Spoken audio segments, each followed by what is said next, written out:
tunapovaa mashati kwenda baa tuwe tunaangalia. Mimi juzi nimevaa shati nikaenda pale Kitambaa. Kumbe ile Ijumaa ndo mashati ambao wanavaa wale wafanyakazi wa mle ndani. Mimi sijui nimevaa mashati, nazunguka niko na washikaji, nikashangaa meneja amenipiga kofi la mgongoni. Wenzao wanahudumia kule unakaa huko eti. Sasa kabla sijajibu naangalia wahudumu mle ndani wamevaa mashati kama yangu. Nikasema okay, kumbe nimekosea. Sasa natoka kwenda kubadilisha, nafika karibu na mlango, kuna mhudumu kwa mteja kanikamata. Kanipe 30. Kaniletea pombe kule. Kaniletea pombe za 21, bucket 2, hiyo 9 baki nayo. Kumbe wanapata hela.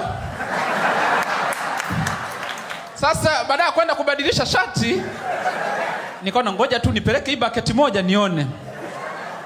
Naenda nafika counter, namkuta Venance ndo anahudumia. Amevaa naye shati lile lile.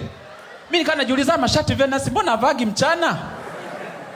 Basi bwana sasa namshangaa, kumbe pale Venance ni kiongozi, namwambia Venance fanya kazi. Hajanijibu chochote, kaniambia tu fanya kazi.